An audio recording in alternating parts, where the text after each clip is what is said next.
ሰሞኑን በአርሲ ግዛት በኦሮሚያ ክልል በኦርቶዶክስ እምነት ተከታዮች ላይ እየተፈጸመ ያለው በጣም አሰቃቂ ግድያ አይተናል። ብዙ ህፃናት፣ ሴቶች፣ ንጹሃን ተገለዋል። ብዙ መግለጫዎችም ወጥተዋል። ከእምነት ተቋማት አይተናል፣ መግለጫዎች ወጥተዋል። እንዲሁም የኦሮሞ ነፃነት ሰራዊትም መግለጫ አውጥቷል።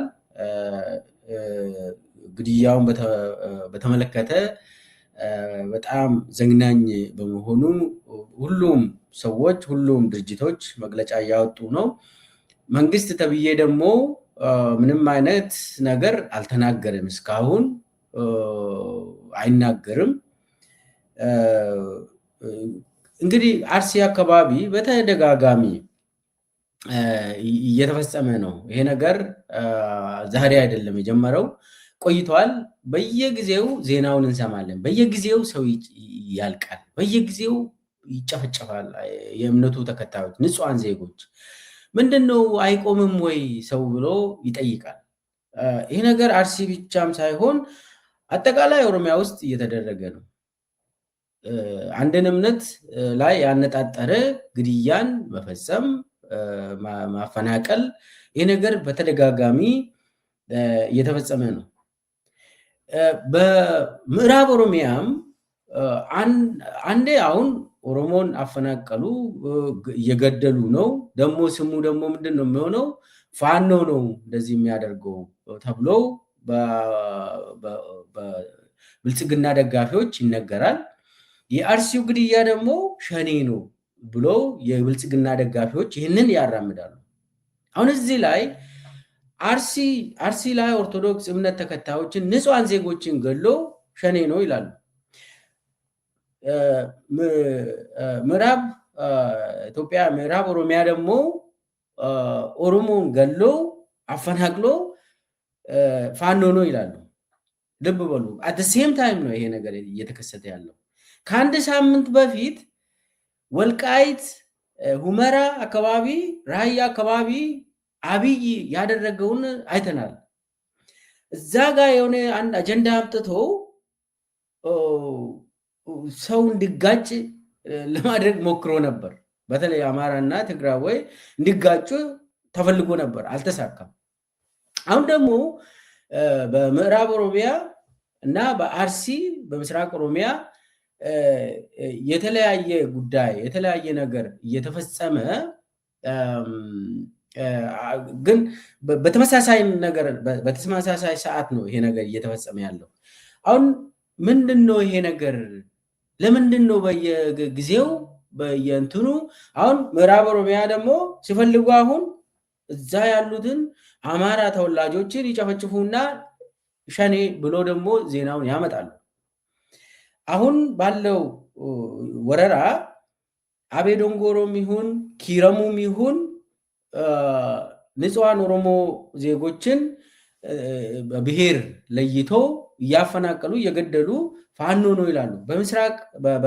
በምስራቅ ደግሞ በአርሲ ደግሞ የኦርቶዶክስ እምነት ተከታዮችን እንግዲህ ኦርቶዶክስ እምነት ተከታዮች የተለያዩ ብሔሮች ሊሆኑ ይችላሉ። ነገር ግን በእምነታቸው እንዲገደሉ እየተደረገ ነው። ከዛ በኋላ ደግሞ የአብይ ሚዲያ ደጋፊዎች ምንድን ነው የሚሉት? ሸኔ ነው ይላሉ። አሁን እዚህ ላይ ማን ነው ይህንን ያደረገው? ባለቤቱ ማን ነው? በአርሲም ይሁን በወለጋም ይሁን በሁመራም ይሁን በራያም ይሁን ማን ነው ባለቤት? ማን ነው ይህንን ጭፍጨፋውን የሚያካሄደው? ማን ነው? በተለይ ደግሞ አሁን ኦሮሚያ ላይ እየተካሄደ ያለውን ነገር እንዴት ነው ይሄ ነገር ለምን አይቆምም ብሎ ሰው መጠየቅ አለበት። ለምንድን ነው በየጊዜው ይመጣል? በየጊዜው መንግስት ካለ እኔ መንግስት ነኝ የሚል ሰው ካለ እንደው ማቆም አቃተኝ ደግሞ አለ አይልም። አንደኛ በነፃ እና ገለልተኛ የሆነ አካል እንዲጣራ አይፈልግም አብይ። ለምን? ያው በኋላ መጣበታለሁ። ባለቤቱ እሱ ስለሆነ ባለቤቱ እሱ ስለሆነ አንድ በአንድ እኔ በመረጃ ነው የምነግራቸው፣ ዝም ብዬ አይደለም። አይቆምም ነገርዬ፣ ደግሞ መቆማ የለውም። ለምን? በፕላን ከሴንተር ጋይድ ስለሚደረግ አይቆምም። ለምንድን ነው ይሄ ነገር የማይቆመው? ለምንድን ነው በየጊዜው ሰው መርዶን ብቻ የሚሰማው? ሁልጊዜ ንጹሐን ዜጎችን መቅበር ለምንድን ነው ኦሮሚያ ውስጥ እንደዚህ የሆነው? በተለይ ሽመልስ አብዲሳ ወደ ስልጣን ከመጣ ወዲህ የሰው ልጅ እንደው ከእንስሳ በታች የሆነው፣ ሲፈልጉ በሃይማኖት ሲፈልጉ በዘር ሰውን እየጨፈጨፉ፣ ሲፈልጉ ኦሮሞን ሲፈልጉ አማራን እየጨፈጨፉ እከሌ ነው ደግሞ እንደዚህ ያደረገ ለምንድን ነው? እኔ አንድ ወሳኝ የሆነ የአብይ የአስተዳደር ምሰሶ የሆነውን ልንገራችሁ። መደመር የሚባል ምሰሶው ማጋጨት ነው። መደመር አብይ መደመር ስላችሁ አንድ መሆን ነው ብሎ ሰው ያምናል። ውስጡ ግን የመደመር ምሰሶ፣ የመደመር ግብ፣ የመደመር መሰረት ማጋጨት እና ማፍረስ ነው። መደመር ማለት ማፍረስ ማለት ነው። በአብይ ይኸውልህ አሁን ሰው እንደው ከውጭ ስናይ መደመር ሲባል እኔም ደግፌ ያለው መጀመሪያ መንግስት ውስጥ በነበርኩበት የአብይን መደመር መጽሐፍ ሽጫለሁ። ምንም ይሄ ቃቅ ነው። ለምን መደመር ማንም ሰው አንድ መሆን፣ በጋራ መኖር፣ ተስማምቶ መስራት ማንም ሰው አይጠላም። ምንጠላው መገዳደልን ነው። ምንጠላው መጠላላትን ነው። ምንጠላው አንዱ ሌላው ማፍረስ ነው። አብይ መደመር ብሎ ሲያሳየን ግቡ ግን ማፍረስ ነው፣ ማጋጨት ነው፣ ደም ነው። ሰላም ስላችሁ ጦርነት ነው። ጦርነት ለሱ ሰላም ነው። ሰው ሲጋጭ፣ ሰው ሲሞት እሱ ሰላም ነው ያገኛል።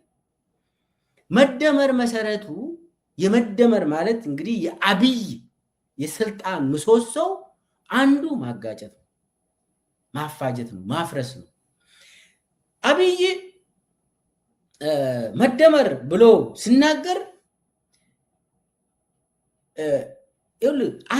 አንድ ቤተሰብ ውስጥ የሚኖር ሰውን እንኳን ያጋጫል። ጎሳ ተው፣ ብሔር ተው፣ አገርን ተው፣ ባልና ምስትን ያፋታል አብይ። እኔ በተጨባጭ የማውቀውን ነገር ነው የማወራ። ዝም ብዬ እንደዚህ ዝም ብዬ እንትና አንድ በአንድ ማውራት ከፈለጋችሁ ማውራት ይቻላል። ባልና ምስትን አፋቶ የሚፈልገውን ምስት እንዲያገባ ያደርጋል። በተጨባጭ ጓደኛዬ ላይ የደረሰውን ነገር ማውራት እችላለሁ። እዛ ያለው ኦሮሞን ማፍረስ፣ አማራን ማፍረስ፣ ትግራዋይን ማፍረስ፣ ይሄ ነው የአብይ መደመር አንዱ። የአብይ የስልጣን ምሰሶ ኦሮሞን ሲፈልግ ወለጋ ጠላቴ ነው፣ እከሌ ደግሞ ወዳጄ ነው ይላል። እኔ እዛ ሂጄ ከሞትኩኝ እከሌና እከሌ እንደዚህ ይባላሉ ብሎ ደግሞ በተጨባጭም አድርጓል። ባይዞ በተጨባጭ ኦሮሞ ተከፋፍሎ አድርጓል። ነገር ግን ህዝቡ እምቢ አለ። ህዝቡ አንድነቱን ጠብቆ ቆየ። አማራን ለማፍረስ እኮ ይህ ተላላኪ የሆነውን ተመስገን ጥሩነህና እነ ደመቀን ይዞ ያደረገው ግፍ አማራ ላይ ተነግሮ አያልቅም። እነ ዶክተር አምባቸው ሲገደሉ እኔ በአይኔ እኔ በጆሮዬ የሰማሁትን ነገር ነው ማወራቸው። ወሎው እከሌን ገደለ፣ ጎጃም ደግሞ ተጠቃሚ ሆነ፣ ሸዋ ደግሞ የአማራ እንትን ሆነ እንደዚህ ነገር በድርጅት ውስጥ ነው፣ በአደባባይ ነው የሚወራ። አማራ አንድ እንዳይሆን ሆን ተብሎ አመራሩን በመንግስት ውስጥ የነበረውን አመራር ጨርሰው እዛ ደግሞ እንዲጓተቱ አድርጓል። ይሄ አይተናል። እንዲጋደሉም አድርጓል።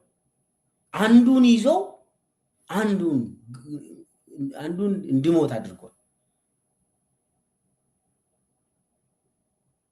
ዝም ብሎ አይደለም። አሳምነው ጽጌ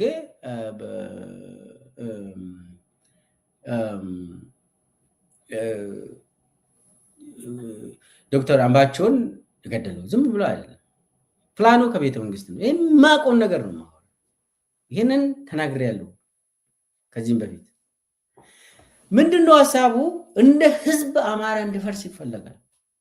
ይሄ በድርጅትም ይናገራል፣ በግለሰብ ደረጃም ይናገራል። ይህንን ተናግረናል፣ ታየም ብሏል።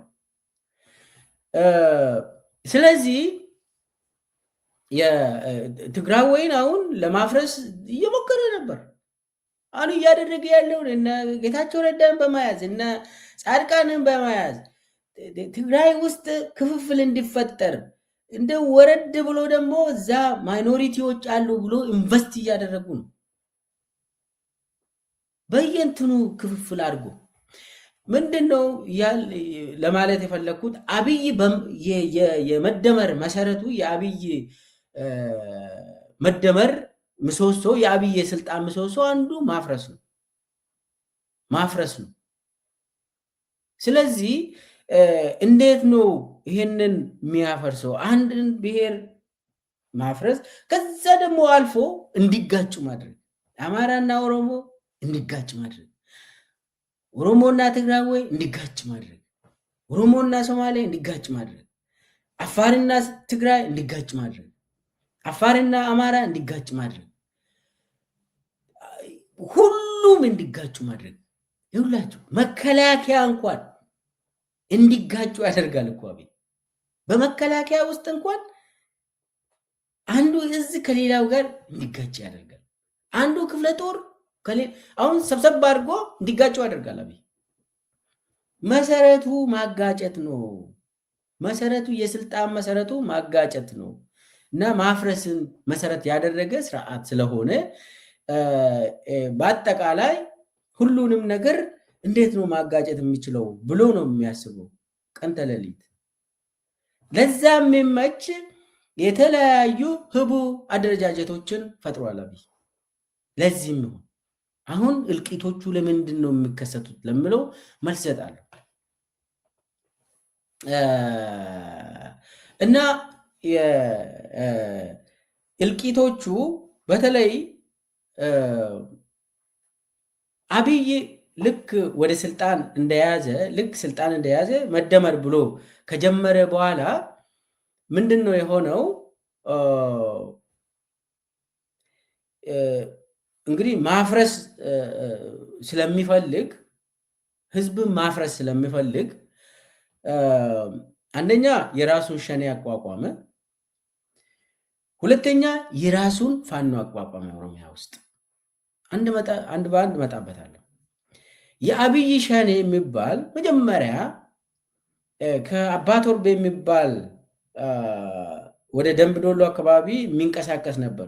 እሱን አስመስሎ ፌክ አባ ቶርቤን ፈጠሩ። ከዛ በኋላ ያ ፌክ አባ ቶርቤ ጥሩ ነገር ለአብይ ስለሰራ ደንበላሽ ናቸው ይህንን የሚመሩት። ከዛ ደንበላሽ ብሔራዊ ደህንነት ላይ መጥተው ሸኔን ፈጠሩ። ዊግ የሚያደርጉ ይሄ የኦሮሞ ነፃነት ሰራዊት የሚመስሉ ይህንን ባዚ የኢትዮጵያ ሰብአዊ መብት ኮሚሽን ዊግ የሚለብሱ ብሎ አውጥቷል። ከዛ የራሱን ሸኔ ፈጠረ። አሁን አብዛኛው ሸኔ የአብይ ሸኔ ዊግ የላቸው እንደዚሁ እንትን ጭምብል ሁሉ ያደርጋሉ። ጨለማን ተገን አድርጎ ነው መጥቶ ሰውን የሚገሉት። ከዛ በኋላ ሸኔ ነው ይባላል። እና ይሄንን ሲያደርግ ነበር። አሁን አንድ የሸኔ አመራር የነበረው ፈቀደ አብዲሳ የሚባል አለ። የፈቀደ አብዲሳ ከዚህም በፊት የኦሮሞ ነፃነት ሰራዊት ነበር። አዎ። ከዛ በኋላ ግን ከአብይ ጋር ተስማምቶ እና ነደንበላሽ ናቸው ያስማሙት። ከዛ የራሱን የሸኔ ሰራዊት እንዲኖረው ደሞዝ እንዲከፈላቸው ተደርጎ በሆሮ ጉዱሩ በወለጋ አካባቢ ይሄ ነገር ባይዘይ ጋርዲያን ሁሉ አውጥቷል። ጋርዲያን ላይ ወጥቷል። እነ ፈቀደ አብዲሳ የመንግስት ሸኔ መሆናቸው እነኚህ አማራን ይገላሉ። በብሔር ለይተው የሚያሰቃዩት የሚገሉት እነ ፈቀደ ናቸው። ፈቀደ አሁን የት ነው ያለው? ሰሞኑን አዲስ አበባ ታክሞ አሁን ሻምቡ ላይ ሆሮ ጉዱሩ ወለጋ ሻምቡ ላይ ጫት እየቃመ ዘና ፈታምል አመራር ነው። እንግዲህ ፈቀደ አብዲሳ የሸኔ አመራር ነው ተብሎ ይወራል። ነገር ግን አዲስ አበባ በጦር ኃይሎች የመከላከያ ሆስፒታል ታክሞ አሁን ፈታ እያለ ሆቴል ዘና ፈታም ብሎ ሰው ነው። ፈቀደ ከአብይ ጋር ስለሚሰራ ሸኔ መስሎ ሰውን ስለሚገል ስለሚያሰቃይ ኦሮሞንም ያሰቃያሉ፣ አማራንም ያሰቃያሉ። በነገራችን ላይ ወለጋ ውስጥ እነኚህ ሸኔ የአብይ ሸኔ ሌላ የፈቀደ ብቻ ሳይሆን አሁን ጸረ ሽምቅ ተዋጊ ተብሎ የተዋቀረ አለ። ጸረ ሽምቅ ተዋጊ በሌላ ቋንቋ የመንግስት ሽብርተኛ ኃይል ማለት ነው። ይሄ ኃይል ከኦሮሚያ ፖሊስም የተመለመለ ማለት ከኦሮሚያ ልዩ ኃይል የተመለመለ ከዛም ከኦሮሞ ሰራዊት ኦሮሞ ነፃነት ሰራዊት እጅ ሰጥቶ የገቡ አሉ። እነሱ ጋር የተዋየዱ አንድ ለምሳሌ ጃል ሽሩብ የሚባል ከነጃል ሰኚ ጋር የገባ አሁን ሰኚ እምቢ እንዳለ አንዳንድ መረጃዎች ያሳያሉ። ነገር ግን ከሰኚ ጋር የገቡት እነጃል ሽሩቤ ሌሎችም ከጸረ ሽምቅ ተዋጊ ኃይል ጋር ተሰልፈው ሸኔ ሆኖ ኦሮሞን ይገላሉ፣ ሸኔ ሆኖ አማራን ይገላሉ፣ ያፈናቅላሉ። ከዚህ ጋር ከኤርትራም የተመለሱ ለምሳሌ እነ አበበ ገረሱ አሁን ኮሎኔል ነበረ። አሁን አብይ ሙሉ በሙሉ ጀነራልነት የሰጠው አበበ ገረሱ ከኤርትራ ነው የተመለሰ። ከኤርትራ ይሁን ከግብፅ ኤርትራ ገባ። ከዛ በኋላ ግብፅ ገባ። የሆነ ቦታ አብይ በፕሌኑ ይዞ የገባው እና አበበ ገረሱ አሁን የኦሮሚያ ጸጥታ ቢሮ ከፍተኛ ባለስልጣን ነው። ከዚህም በፊት የኦኔግ አመራር ነኝ ብሎ የሚጠራ አበበ ገረሱ አሁን የብልጽግና ቁንጮ የደህንነት ኃላፊ ነው በኦሮሚያ ላይ። እነኚህ ሸኔ የመንግስት ሸኔ ውስጥ ከፍተኛ አመራርነት ያለው አበበ ገረሱ ነው። ቆም ብለን እናስብ። ኦሮሚያ ውስጥ አማራ ለምንድን ነው የሚጨፈጨፈው? አበበ ገረሱን ጠይቁት። ኦሮሚያ ውስጥ ኦሮሞ ለምን ይጨፈጨፋል? ፋኖ ነው ጨፍጭፎ ደግሞ ፋኖ ነው የገደለ ለምን ይባላል? አበበ ገረሱ ያውቃል።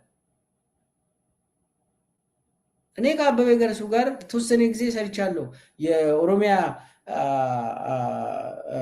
እንትን ኦዲፒ ማዕከላዊ ኮሚቴ በነበርኩበት ጊዜ እሱ ደግሞ የኦሮሚያ ጸጥታ ቢሮ ምክትል ቢሮ ኃላፊ ነበር።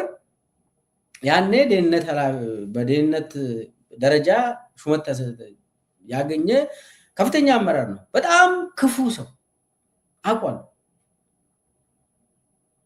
ክፉ እና ሰው መግደል እንደው እርካታ የሚሰጠው ሰው ነው። ይህንን አብይ አምጥቶ እዛ ላይ ተከለ።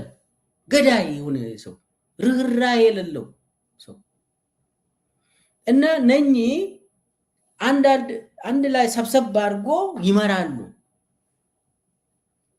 ህዝብን የሚጨፈጭፉ የሚያንገላቱ የሚያፈናቅሉ ቡድንን ይመራሉ። አንዱ ይሄ ነው። ሌላው ደግሞ ከመከላከያ ውስጥም ፋኖ ነን ብሎ ስራ ሰርቶ ወደ መከላከያ የሚመለሱ ደግሞ አሉ። ሲፈልጉ ኦሮሞን ለመግደል ወይ ደግሞ እንትን ለማድረግ ከመከላከያ ተልኮ ወስዶ ይህንን ሰርቶ ወደ መከላከያ የሚገቡ አሉ፣ የሚመለሱ አሉ። ሲገሉ ፋኖ ነን ብሎ ይገላሉ። ከዛ ቶሎ ደግሞ ወደ መከላከያ ይመለሳሉ። ከዛ መከላከያ አባላት ይባላሉ። አንድ ለምሳሌ እነኚህ አሁን እነኚህ ከመከላከያ ውስጥ አንዳንዴ ተመልምሎ ፋኖ ሆኖ ሰውን የሚገሉ ሲፈልጉ ደግሞ ሸኔ ሆኖ አማራን የሚገሉ መከላከያ ውስጥ ከመከላከያ ተመልምሎ ይህንን ሰርቶ ወዲያውኑ ይበተናሉ። ደግሞ የምናስታውስ ከሆነ በ2022 የፕሪቶሪያ ስምምነት ከተፈጸመ በኋላ ወዲያውኑ ምስራቅ ወለጋና ሆሮ ጉዱሩ ውስጥ የተከሰተው በጣም ዘግናኝ የሆኑ ነገሮች ተከስተዋል። እዛ አካባቢ ምንድነው የተደረገ? አንድ ከነቀምቴ ወታችሁ ወደ ክረሙ ስትሄዱ ዲቾ የሚባል ተራራ አለ። እዛ ዲቾ ተራራ አካባቢ አማራ ብሔር ተወላጆች የተወሰኑ ጥቂት የሆኑ ህዝብ አሉ። እዛ የሚኖሩ ማይኖሪቲ ናቸው። መከላከያ ምንድነው ያደረገው? በዛን ጊዜ ከመከላከያ ተልኮ ወስዶ መጥተው እዛ አካባቢ አማራ መስሎ ኦሮሞን አጠቁ። መከላከያ ነው ይሄንን የሚያደርገው። ልብ በሉ፣ እኔ መረጃ ስላለኝ ነው። ከዛ ፋኖ ነን ብለው ኦሮሞን አጠቁ። ግቡ ምንድን ነው? እዛ አካባቢ ያለው ኦሮሞ ደግሞ ገንፍሎ ወጥቶ እዛ የነበሩትን አማራዎችን እንዲጨርስ ነበር ያሰቡት። ክፉ። ከዛ ህዝቡ ተረጋጋ። ምንድነው የተደረገ? ህዝቡ ስለተረጋጋ አጸፋውን ደግሞ የሚሰጠው ማን ነው? የኦሮሚያ ልዩ ኃይል ተላከ። የተፈጸመውን ጉዳይ ሁላችንም የምናውቀው ነገር ነው። የኦሮሚያ ልዩ ኃይል ከዛ ምንድነው ያሉት? ይሄ ሸኔ እኮ ኦሮሞን አይጠብቅም። ይሄው ፋኖ መጥቶ ኦሮሞ ሲጨፈጭፍ ሸኔ እኮ ቆሞ ነው የሚያየን። ሸኔ እኮ የመንግስት ሰራዊትን ነው እንጂ ፋኖን አይነካም ብሎ ይሄ በሽመልስ አፍ ሰምታችኋል። ሸኔ ከፋኖ ጋር አይዋጉም ብሎ ፋኖ መከላከያ ራሱ ፋኖ ነኝ ብሎ ኦሮሞን ሲጨፈጭፍ፣ ከዛ በኋላ ደግሞ ሌላው አካል ደግሞ ከክልል ተልኮ አማራን ሲጨፈጭፍ፣ ይሄ ነው ወለጋ ላይ የሚሆነው።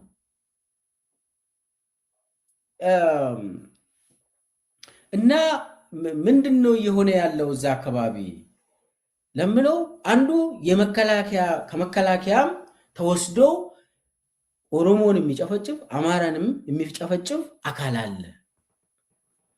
ሌላው ደግሞ ሽመልስ አብዲሳና ከአማራ ክልል አመራሮች ልክ ፕሪቶሪያ ስምምነት ከተፈጸመ በኋላ ትግራይ ላይ ያገኘነውን እንትን ስላሸነፍነው ትግራይ ላይ ኦሮሚያ ላይም መድገም አለብን ብለው የአማራ ክልል ፕሬዝዳንት እና የኦሮሚያ ክልል ፕሬዝዳንት ተፈራረሙ። ሸኔ ላይ እንደግመዋለን፣ ህዋት ላይ ያገኘነው ድል ብለው ተፈራረሙ። ከዛ በኋላ ምንድነው የሆነው? የማውቀው ኮሚቴ አዋቀሩ። ይሄ ኮሚቴ በተለይ በወለጋ አካባቢ በጎጃም እና በወለጋ አካባቢ የሚንቀሳቀስ ደህንነት ኮሚቴ አዋቀሩ። ይሄ ደህንነት ኮሚቴ ስራው ምንድነው? አማራን እንዳይጠቃ ሳይሆን ወይ ደግሞ ኦሮሞ እንዳይጠቃ ሳይሆን ስራው በየጊዜው ሰው እንዲሞት እንዲፈናቀል የሚያደርገው ነው። እና በየጊዜው ያ ኮሚቴ ያ ትብብር ከየብሔር ብሔረሰቦች የተወጣጡ የኛ ፋኖ ብሎ የአብይ ፋኖ የሚባለውን አቋቋሙ። ይህ ነገር በነገራችን ላይ የቆየ ነው። ከብሔሮች የተወጣጡ የአማራ ፋኖ ተብሎ ወለጋ ውስጥ እነ ሽመልስ እነ አብይ ያቋቋሙት ያኔም የአማራ ክልል ፕሬዚዳንት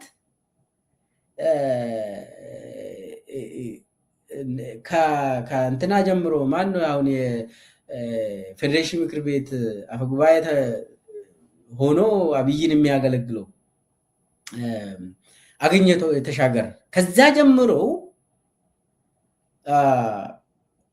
የአማራ ክልል ፕሬዚዳንቶች ያውቃሉ፣ አሽከሮች ማለት ነው። የአብይ አሽከሮች ያውቃሉ። አንድ ላይ ሆኖ አደራጅቶ ሰውን ሲፈልጉ ኦሮሞን ያጠቃሉ። ሽመልስና የአማራ ክልል የአብይ አሽከሮች ሲፈልጉ አማራን ያጠቁና ይሄው እንደዚህ ሆነ። ዋናው እንትኑ ምንድነው? ታሊኮ ፐርማነንትሊ አማራና ኦሮሞ እንዲጋጩ ማድረግ ነው፣ እንዳይስማሙ ማድረግ ነው። ሁልጊዜ እየተጋጩ መኖር፣ ሁልጊዜ አይናችን እዛ ድንበር ላይ የኔ ነው ያንቺ ነው እየተባባልን እዛ ታች ነው የምንቀረው። አብይ ላይ ጥያቄ አይነሳም ማለት ነው። ቤተመንግስት 4 ኪሎ ላይ ጥያቄ አይነሳም። አዲስ አበባ ላይ ጥያቄ አይነሳም። ጥያቄው የሚነሳው ምንድነው? ኪረሙ፣ አበቤ ደንጎሮ፣ ጉትን እየተባለ ይቀጥላል። እና የህዝብ አጀንዳ የህዝብ ጭንቅላት እዛ በወረዳ ላይ እንዲቀር ነው የሚያደርገው። አብይ በተፈጥሮ ግጭቶችን ዲሰንትራላይዝ እያደረገ ስልጣኑን ደግሞ ሴንትራላይዝ ያደርጋል። እና የአብይ ሸኔና የአብይ ፋኖ በጣም በሚዘገንን ሁኔታ በጣም ውስብስብ በሆነ አካሄድ ወለጋ ላይ ተዋቅሯል። አይቆምም እንትኑ። ለዛ ነው የማይቆሙ። በፍጹም ግድያው አይቆምም። የኦሮሞ መፈናቀል መሞት አይቆምም። የአማራ መፈናቀል መሞት አይቆምም። አብይ እስካለ ድረስ ይህ አይቆምም። ሌላው በምስራቅ አካባቢ ደግሞ በአርሲ አካባቢ ያው የኦሮሞ ነፃነት ሰራዊት ብዙም አልነበረም እዛ አካባቢ።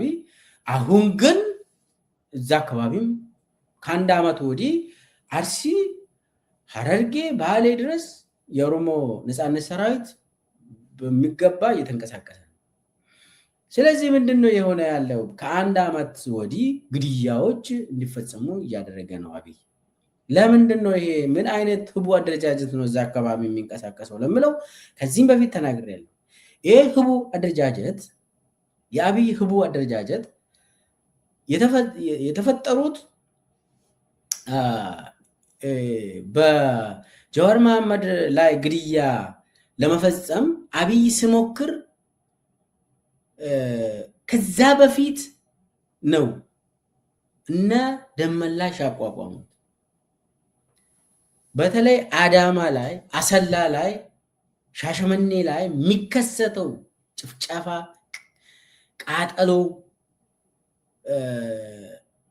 እና እስከ ድሬዳዋ እስከ ሐረር የሚሄድ መዋቅሮች አሉ።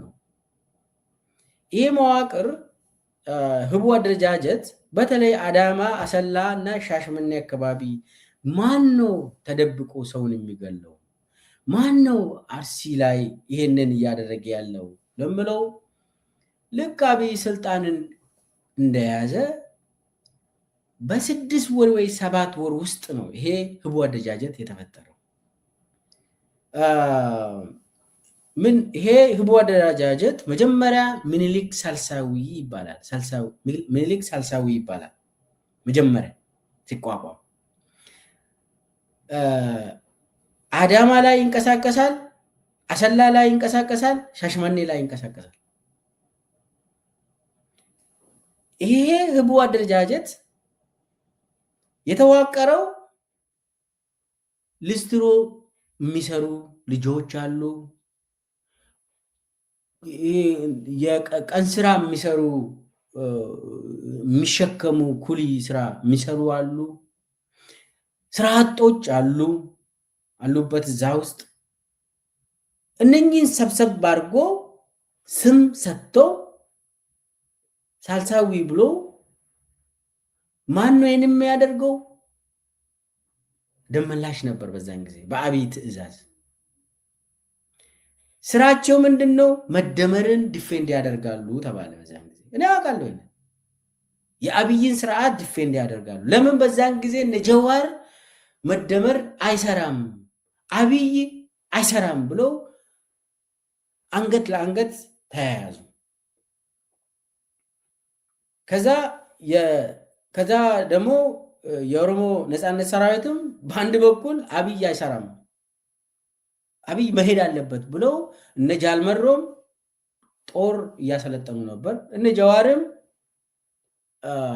በአደባባይ ሙሉ በሙሉ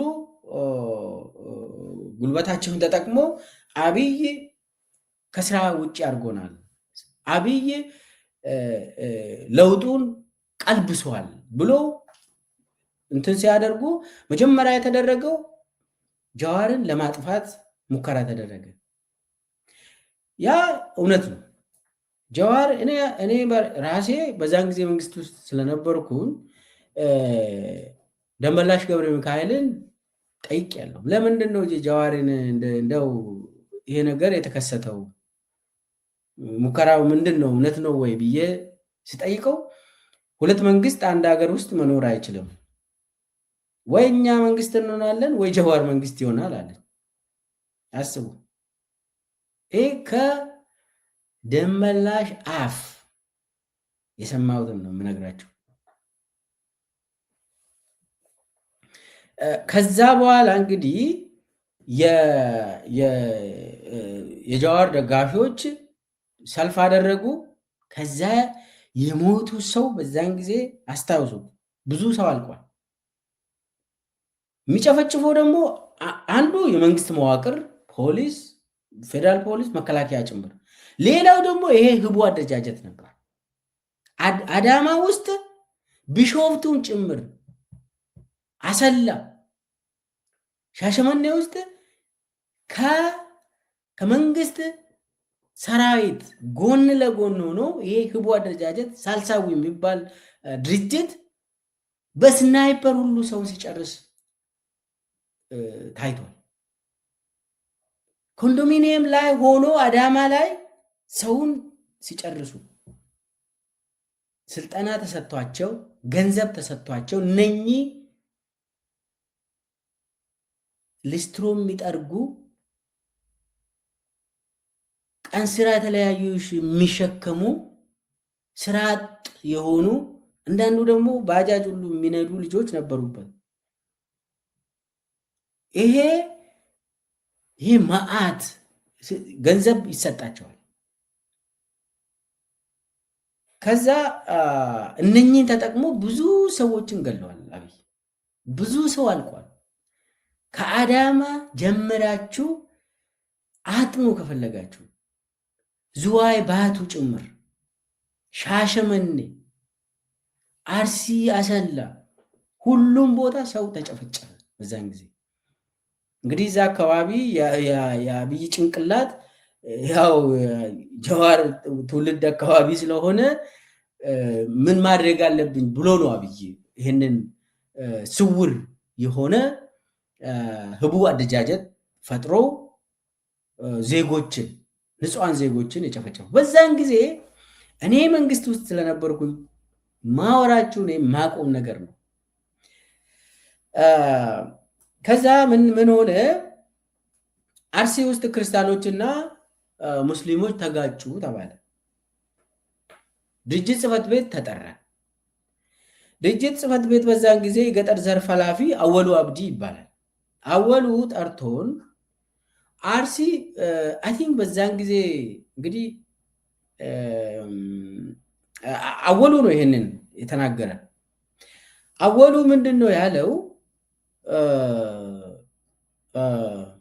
አርሲ ውስጥ የምትመደቡት አመራሮች እዛ ክርስቲያኖችና ሙስሊሞች ስለተጋጩ ሙስሊሞች የጀዋር ደጋፊዎች ናቸው፣ ክርስቲያኖች ደግሞ የአብይ ደጋፊዎች ናቸው አለ አወሉ አብዲ፣ ዛሬ የኦሮሚያ ምክትል ፕሬዝዳንት።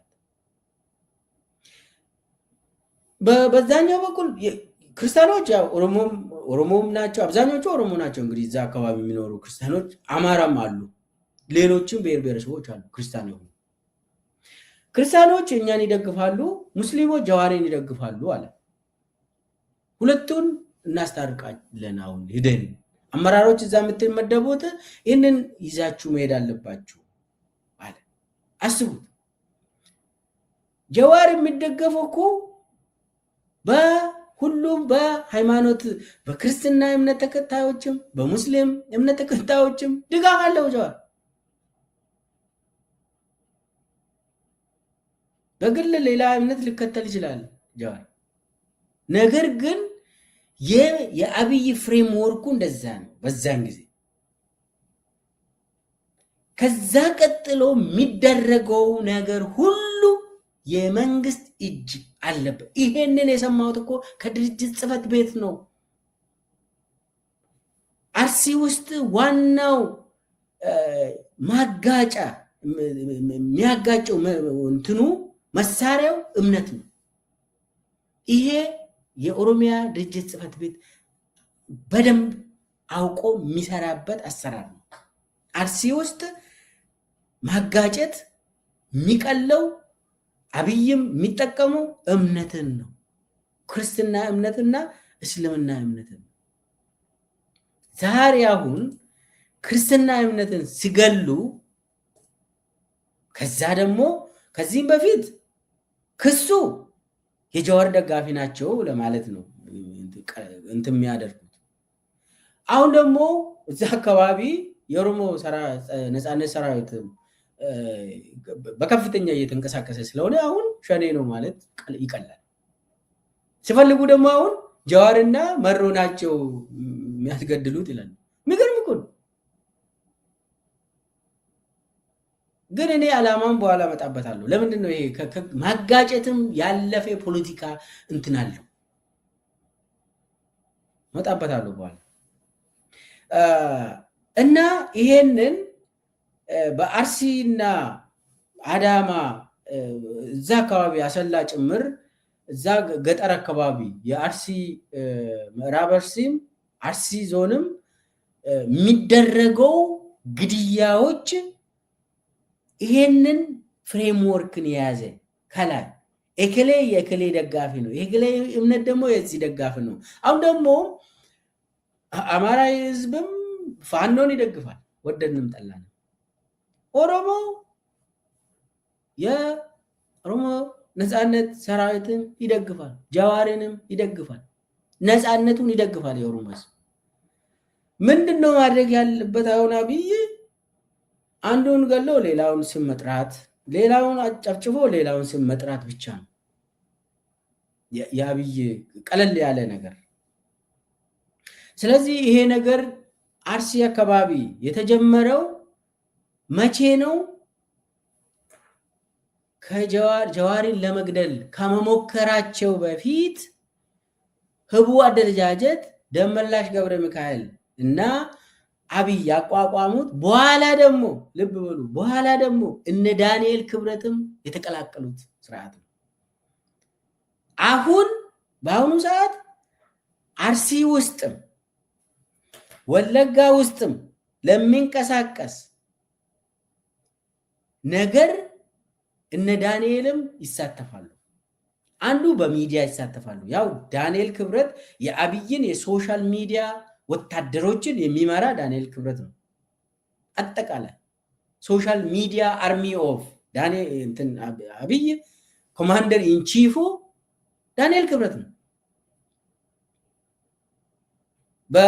በግራውንድ ፎርስ ኮማንደር ኢንቺፍ ያው አጠቃላይ አብይ ይመራል። ነገር ግን ብርሃኑ ጁላ መከላከያን ይመራል። ዳንኤል ክብረት ደግሞ የሶሻል ሚዲያ መከላከያ ሰራዊቱን ይመራል። ከዛ ጭምር ደግሞ ዳንኤል ክብረት አሁን ከሶሻል ሚዲያ በተጨማሪ የተለያዩ ህቡ አደረጃጀቶችን ይመራል። ከአብይ ትዕዛዝ ይወስዳል፣ ያንን ያስተላልፋል። ስለዚህ ይሄ ሳልሳዊ የሚባለው አዳማ አርሲ ውስጥ የሚንቀሳቀስ ህቡ አደረጃጀት ከተለያዩ ሰዎች ተመልምሎ ተልኮ ተሰጥቷቸው ያንን ያደርጉና ባይተወይ ለምሳሌ አጫሉ እግዚአብሔር ነፍሱን ይማረው ከተገደለ በኋላ አርሲ ውስጥ በተለይ ሻሸመኔ አካባቢ የተደረገ በጣም ዘግናኝ ነገሮች ነበሩ። ያንን ሁሉ የመሩት እነኚህ ሰዎች ናቸው። እነኚህ በአዳዲስ ጊዜ አዳዲስ ናቸው፣ በየጊዜው ይመለመላሉ። ከየመንገድ ላይ ተመልምሎ ይህንን ገንዘብ ይሰጣሉ፣ ስልጠና ይሰጣሉ። ያንን ስራ አሰርቶ ምንድን ነው የሚያደርጉት? በተመላላይ በተደጋጋሚ አይጠቀሙም። ባይዘው ማወቅ ያለብን አንዴ ከተጠቀሙ ያስሩና ሁኔታውን አይቶ ያጠፋሉ። ያንን የተጠቀሙትን ሰው ያጠፋሉ። አብይ ያጠፋል። ለምን? መረጃውን ያወጣል ብሎ ስለሚሰጋ። ስለዚህ በጀዋር ግድያ ተከትሎ ከአጫሉ ግድያን ተከትሎ በየጊዜው ምንሰማው ሰቆቃ፣ የክርስትና እምነት ተከታዮች ሰቆቃ አርሲ ውስጥም ሌላ ዞኖች ውስጥም ምንሰማው የኦሮሞ ሰቆቃን ምንሰማው የሚፈጽሙ ሰዎች ከመከላከያ በስተቀር ከመከላከያ ተልኮ ያንን ስራ ሰርቶ የሚመለሱ ያው እነሱ አመራርነት ላይ ስለሚኖሩ ይጠበቃሉ። እነሱ ማምለጥ ከፈለጉ ያው የሚከተላቸው ይታወቃል። አብይ ይህንን ይጠቀማል ለማለት ነው። ይህንን ህቡ አደረጃጀትን ተጠቅሞ በጣም ሰውን ገሎ ሰውን እየጨፈጨፉ በየጊዜው እንትን ያደርጋሉ። አሁን ይሄ ነገር ለምንድን ነው ይሄ ነገር የተፈለገው በዚህ ሰዓት ብሎ ሰው ይጠይቃል። ለምንድን ነው በየጊዜው የምንሰማው? የሆነ ጊዜ አርሲ ውስጥም ትሰማላችሁ፣ ወለጋ ውስጥም ትሰማላችሁ፣ አሁን ሸዋ ውስጥም መስማት ትችላላችሁ። ሰሞኑ የሆነ ቦታ ይሄ ነገር ይፈጸማል። ይሄ ለምንድን ነው አብይ ይሄንን የሚፈጽመው በአሁኑ ሰዓት? ስፔሻሊ አስቡት። ከአንድ ሳምንት በፊት የወልቃይት የሁመራ የራያ ምናምን አጀንዳ ነበር። አንድ ላይ ደምሩት፣ ምንድን ነው የምታገኙት? የሆነ ዜና ነበር። ቲዲኤፍ፣ ፋኖ፣ ኦኤልኤ እና ሌላ አካላት አንድነትን ፈጥሮ አብይን ሊያነሱ ነው የሚል ዜና ተሰርቶ ነበር። ሱዳን ውስጥ ተፈራረሙ፣ ተስማሙ ምናምን የሚባል ዜና ሰምተን ነበር። ያ ዜና ቀላል እንዳይመስላችሁ። አብይ በተፈጥሮ ፈሪ በመሆኑ ያንን ዜና ከሰሩ በኋላ እንዴት ነው አማራንና ትግራይን ማጋጨት የምንችለው? እንዴት ነው ኦሮሞንና አማራን ማጋጨት የምንችለው? ኦኤልኤ እና ፋኖ አብሮ መስራት እንደማይችሉ ፐርማነንትሊ ያንን ማስበር ያስፈልጋል ብሎ ያምናል። ቲዲኤፍ ህዋትና ፋኖ እንዳይነጋገሩ ማድረግ ያስፈልጋል ብሎ ይሰራሉ። እንዴት ነው ይህንን ከእንጭጩ ከመሰረቱ ከጅምሩ የምናስቆሙ ብሎ ይሰራሉ እና አብይ እንዴት ነው ያንንም የሚፈጽሙት? በንጹሃን ዜጎች ደም። አስቡት፣ የንጹሃን ዜጎችን ደም በማፍሰስ አማራና ኦሮሞ እንዳይነጋገሩ ማድረግ። በተለይ አሁን ምንድን ነው እየተደረገ ያለው? ኦኤልኤ ጠንቅ ሆኖብናል ብሎ በድርጅት ደረጃ ኦሮሚያ ውስጥ ተስማምተዋል። የኦሮሞ ነፃነት ሰራዊት ነው ጠንቅ የሆነብን፣ ህዝቡን በተለይ ኦሮሞ ህዝብን አነሳስተን የሰሜኑ ጭራቅ እየመጣብህ ነው ብለን አነሳስተን ኦሮሞን መጠቀም ማንችለው ኦኤልኤ ስላለ ነው። ይሄ ኦኤልኤ ደግሞ ይኸው ከህወሓት ጋር ከፋኖ ጋር ለመስራት ግርግር እየፈጠረ ነው። እነኚህ ደግሞ ጠላቶቻችን ናቸው። ፋኖ፣ አማራ፣ ትግራዋይ፣ ህወሓት ጠላቶች ናቸው። የሰሜኑ ጭራቅ ይባላሉ። አሁን ወለጋ ሄዶ አብይ ምንድን ነው ታሪካዊ ጠላቶች እየመጡብህ ነው ብሎ አላወራም? ስም ጠቅሶ ያገኘህን ልታጣም ማን ምንድን ነው ያገኘ? ኦሮሞ ግድያን ነው ያገኘ። በአብይ ዘመን ስቃይን ነው ያገኘ። የኦሮሞ ህዝብ መፈናቀልን ነው ያገኘ። ተዋረደ እኮ ኦሮሞ። ወያኔ በምባልበት ዘመን እኮ እንደዚህ አልሆነም ኦሮሞ። እንደው በኢትዮጵያ ታሪክ የኦሮሞ ህዝብ እንደ በዚህ ይሄ በአብይ ዘመን የሆነውን ነገር አልሆነም። በኢትዮጵያ ታሪክ በምንም ታሪክ አምጡ። እንግዲህ ምኒልክ ዘመን ነው ክፉ ዘመን ይባላል። ኧረ ተው፣ ምኒልክ በምንም ተአምር አይወዳደርም ከአብይ ጋር። ምን ሆነ በምኒልክ ጊዜ? እንደው አው እስቲ አምጡ። እኔ ምኒልክ ከአብይ ስንትና ስንት ይሻላል ለኦሮሞ ህዝብ፣ ስንትና ስንት አምጡ እስቲ ተጨባጭ። እና አብይ ያመጣው ለኦሮሞ ህዝብ እኔ እንዲህ አይነት ውርደት እንዲህ አይነት ሞት የሞት ዘመን አይተናነቅም። ክፉ ዘመን እንደዚህ አይነት ዘመን አይተናነቅም። ያው ለአማራ ህዝብ ደግሞ ያው የምታወቅ ነው። እንደዚህ ተዋርዶ አቅም አማራ ህዝብ፣ ትግራይ እንደዚህ ተዋርዶ አቅም። የትኛው የኢትዮጵያ ህዝብ ነው እንደዚህ በአብይ እንደዚህ የተዋረደው ከዚህም በፊት? ኧረ የለም። ያድግ ይማረኝ፣ ያድግ ይማረኝ። ያው ያድግ አላጠፋም አላልኩም። ይሻላል ስንት እጥፍ፣ ምንም አይወዳደርም። እና አብይ እያደረገ ያለው አማራን ለመውረር ትግራይን ለመውረር ኦሮሞን መቀስቀስ ያስፈልጋል። ይህንን ደግሞ ያቃተን ኦኤልኤ በመኖሩ ነው። ኦኤልኤ በስመ ኦሮሞ ኦሮሞን እየያዘብን ነው። ስለዚህ ኦሮሞን ለመቀስቀስ የምናደርገው እንትን ፋኖ ገደለ እከሌ ገደለ እያልን መሆን አለበት።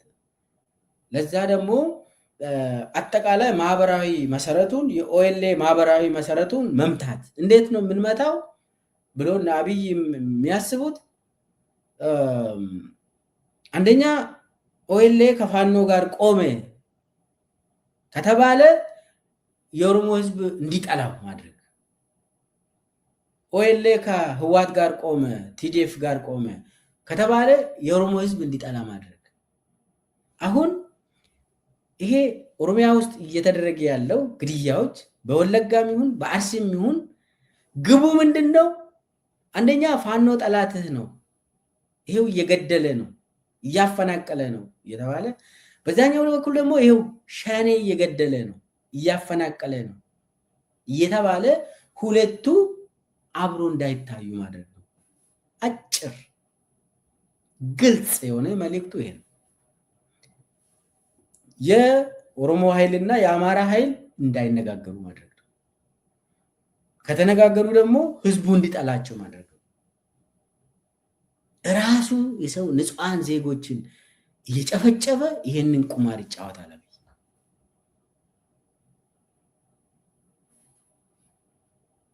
እና ግቡ ይሄ ነው። ግቡ የታየው ይሄ ኦኤልኤ ፋኖ ቲዲኤፍ እና እንደው ሻዕቢያም ተጨምሮበት ሱዳን ውስጥ ተስማሙ የሚል ዜና ከተሰማ በኋላ መሰረቱን ለመናድ የሚደረገው ለምሳሌ የሁመራ የወልቃይት ምናምን ተብሎ ባለፈው ምርጫ ቦርድ እንደዚህ እንደዛ አድርጎ ከዛ በኋላ ደግሞ ጌታቸው ረዳ መጣ እና ፍርድ ቤት ወሰደ።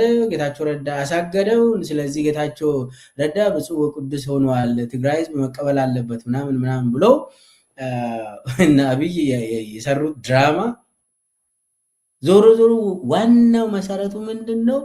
ያ የምርጫ ቦርድ የምርጫ ክልል አንዴ የአማራ ክልል ውስጥ አንዴ ትግራይ ክልል የማድረግ ጉዳይን ሁለቱ ህዝቦች እንዲጋጩ ማድረግ፣ ከዛ እንዳይተባበሩ ከላይ ደግሞ አመራሮቹ እንዳይተባበሩ ማድረግ ነው። የኦሮሚያም ትብብር እንዳይመጣ ነው። የአማራ ህዝብና የኦሮሞ ህዝብ ተባብሮ አብይን እንዳይነቅሉ ነው። በቃ አጭር እንትኑ እቺ ነች። ለዚህ ተብሎ ለስልጣን ተብሎ ንጹሃን ዜጎች አርሲ ውስጥ ንጹሃን ዜጎች ወለጋ ውስጥ ይጨፈጨፋሉ፣ ይፈናቀላሉ።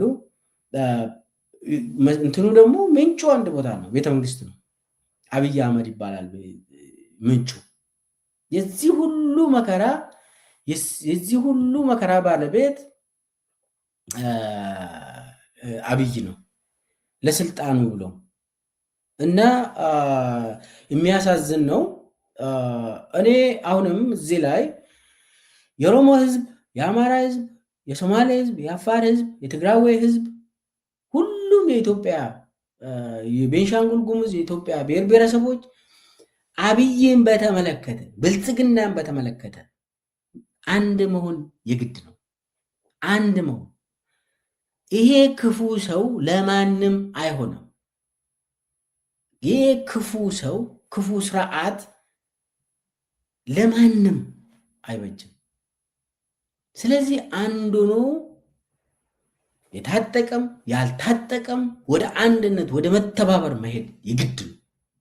ይሄ ካልሆነ ግድያው አይቆምም፣ መፈናቀሉ አይቆምም፣ መጋጨቱ አይቆምም። ለምን? እያጋጨ ነው ስልጣን ላይ የሚቆየው አብይ። ሁሉንም እያጋጨን እያባላን ነው ስልጣን ላይ የሚቆየው።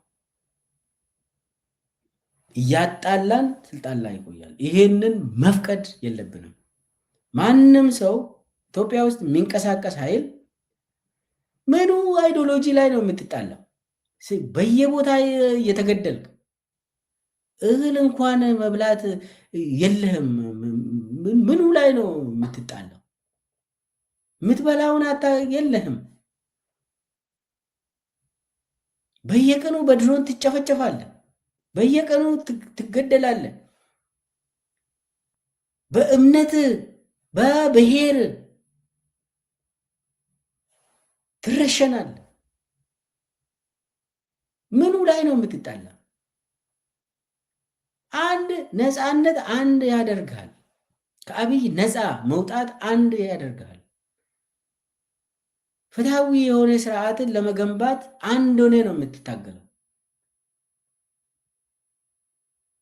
ከዛ ይህንን ስርዓት ከገረሰስክ በኋላ ንጹህ ነፃ የሆነ በጣም ዲሞክራሲያዊ የሆነ ስርዓት ትገነባለህ። ሁሉንም መብቶችን አንድ በአንድ ታገኛለህ።